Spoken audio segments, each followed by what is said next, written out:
Bring in to react to all of this. Harvard Law professor emeritus and author of Get Trump, The Threat to Civil Liberties, Due Process, and Our Constitutional Rule of Law, Alan Dershowitz. Alan, good morning to you. So many questions for you.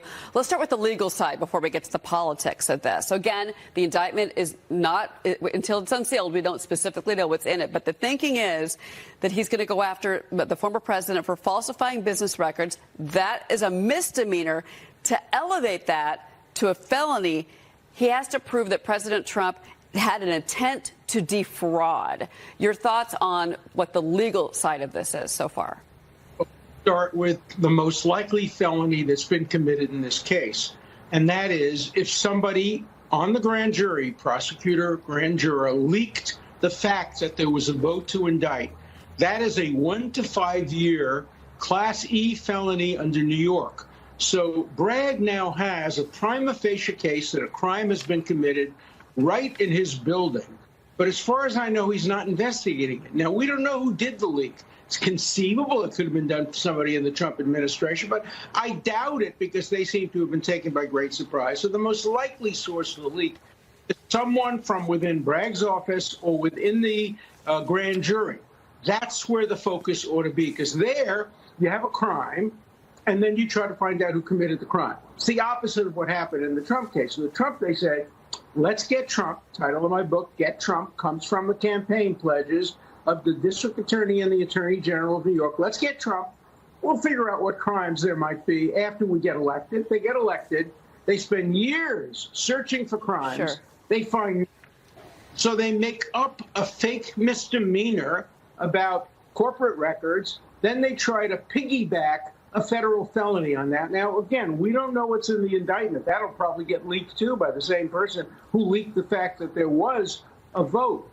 So until we know what's in the indictment, we can't know for sure. But from everything we know now, this looks like the weakest case in modern history. And when you have a Democrat who had run for office on the campaign to get Trump, and he's trying to indict the man who's about to run against the head of the Democratic Party, namely President Joe Biden, you better have a slam dunk case.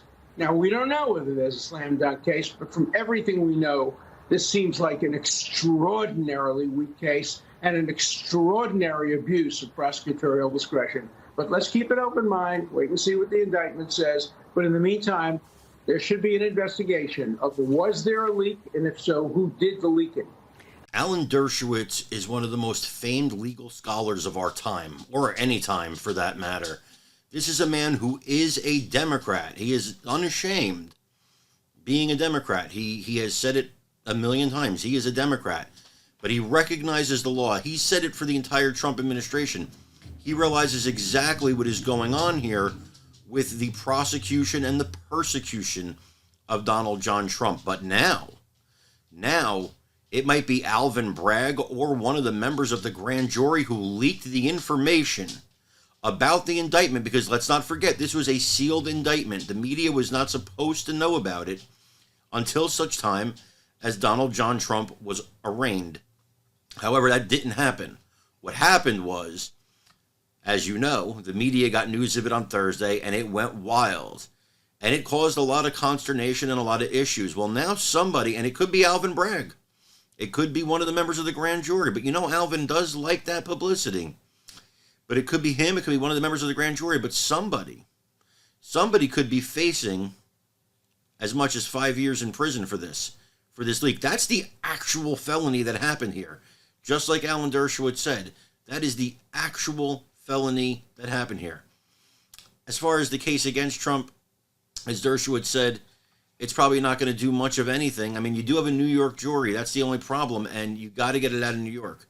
You've got to get it out of New York. There's no way he can get a fair trial in New York. That is my biggest concern. Folks, I want to thank you for joining us here today. I am Carmine Sabia. This is Explain America. Before you go, I want to ask you to like, comment, share, and subscribe.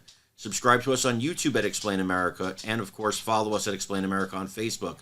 Also, consider joining our Patriots program on YouTube. It's a membership, and it's only $1 a month, and it helps us keep creating great content. We love you guys. God bless you. Take care, everybody.